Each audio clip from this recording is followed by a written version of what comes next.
शिवात्मानकम् श्रीरुद्ररूपम् ध्यायेत्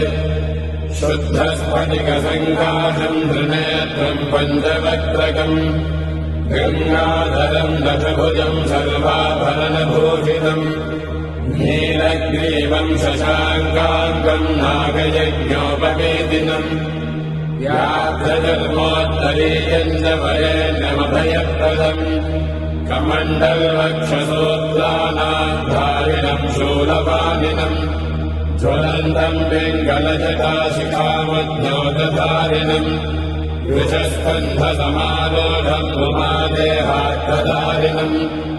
अमृतेनात्मदम् शान्तम् दिव्यभोगसमन्वितम्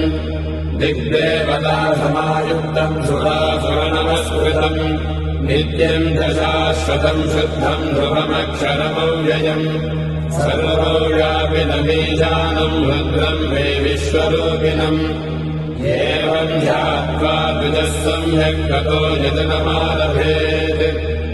अथातो रुद्रस्नानार्चनाभिषेकविधिम् व्याख्यास्यामः आदित एव दीक्षे स्नात्वा मुदेत्य शुचिः अजतो ब्रह्मचारी शुक्रवारादेवाभिमुखस्थित्वा आत्मनि देवता स्थापयेत् प्रजनने ब्रह्मा तिष्ठतु पादयोर्विष्णुस्तिष्ठतु हस्तयोर्हरस्तिष्ठतु बाह्वोरिन्द्रस्तिष्ठतु जठरे अग्निस्तिष्ठतु हृदये शिवस्तिष्ठतु कण्ठे वसवस्तिष्ठन्तु वक्त्रे सरस्वती तिष्ठतु नासिकयोर्वायुस्तिष्ठतु नयनयोस्कन्धादित्यो तिष्ठेता कर्णयोरश्विनो तिष्ठेता प्रभाते रुद्रास्तिष्ठन्तु मूर्ध्नादित्यास्तिष्ठन्तु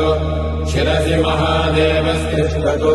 शिखायाम् वामदेवस्तिष्ठतु पृष्ठे पिनाकी तिष्ठतु पुरतः शूली तिष्ठतु पार्श्वजो शिवाशङ्करो तिष्ठेता सर्वतो वायुस्तिष्ठतु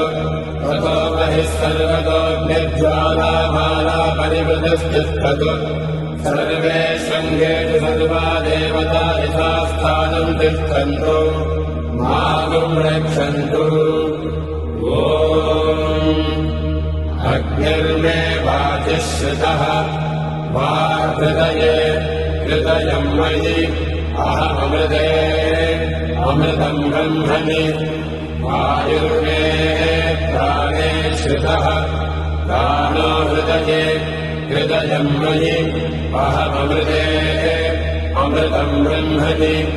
सूर्यो मे चक्षुषि श्रितः चक्षुर्हृदये हृदयम् मयि अहममृते अमृतम् ब्रह्मणि चन्द्रमा मे मनसि श्रितः मनो हृदये हृदयम् मयि अहममृते अमृतम् ब्रह्मणि दिशो मे श्रोत्रे श्रिताः श्रोत्रगुम् हृदये हृदयम् मयि अहममृते अमृतम् ब्रह्मणि आपो मे रेतसि श्रिताः रेतो हृदये हृदयम् मयि अहममृते अमृतम् ब्रह्मणि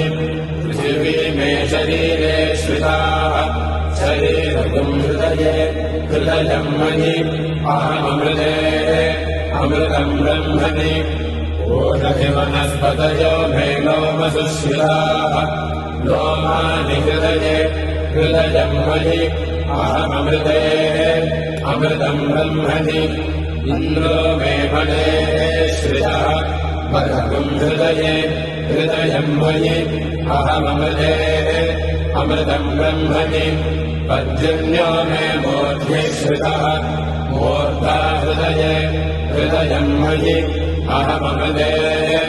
अमृतम् ब्रह्मणि ईशानो मे मन्यो श्रितः मन्युर्हृदये हृदयम् मयि अहममृते अमृतम् ब्रह्मणि आत्मानमात्मनि श्रितः आत्मा हृदये हृदयम् मयि अहममृते अमृतम् ब्रह्मणि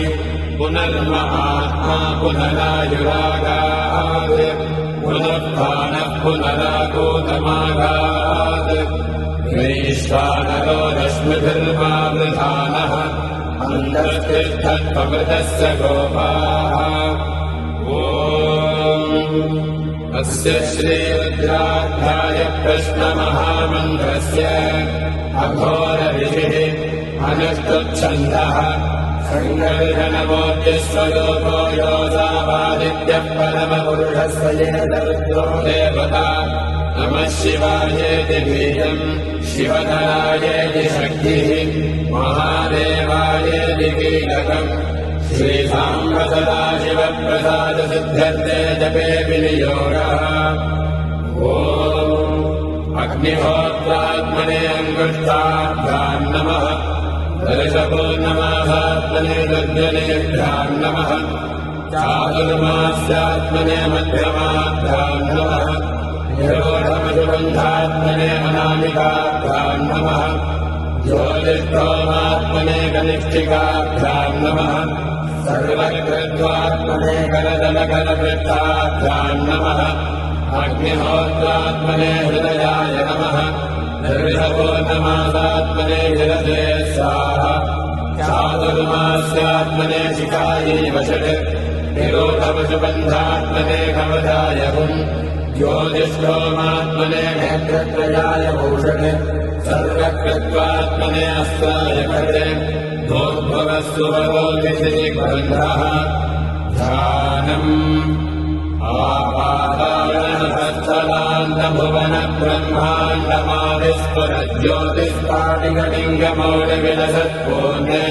आपातारणसत्सलान्तभुवनब्रह्माण्डमादिस्फुरज्योतिष्पाटिकलिङ्गमौलिविलसत्पूर्णेन्दुवान्तामृतैः हस्तोकाकृतमेकमेशमनिशम् रुद्रानवाकाण्डबन्धायेति शिरसिद्धये द्रोहणम् विप्रो विविन्देत् शिवम् पीठम् यस्य धरित्रे जलधरकलशम् लिङ्गमाकाशमूर्तिम् नक्षत्रम् पुष्पमाल्यम् गहनकुसुमम् चन्द्रमम् ह्यग्नेत्रम् कुक्षिः सप्तसमुद्रम् हिमगिरिशयनम् सप्तपादालपादम् वेदम् वक्त्रम् षडङ्गम् धनुरिवसनम् दिव्यलिङ्गम् नमामि ब्रह्माण्डौ भ्रातदेहापतिदहिमरुदा भासमाना भुजङ्गैः कण्ठे कालाकुमन्दा कलिनशशिखरा चण्डकोदण्डहस्ताः रक्षा रुद्राक्षमाला प्रकटितविभवा शाम्भवा मूर्तिभेदा रुद्रा श्रीरुद्रसूक्तप्रकटितविभवा न प्रयच्छन्तु सौख्यम् ॐ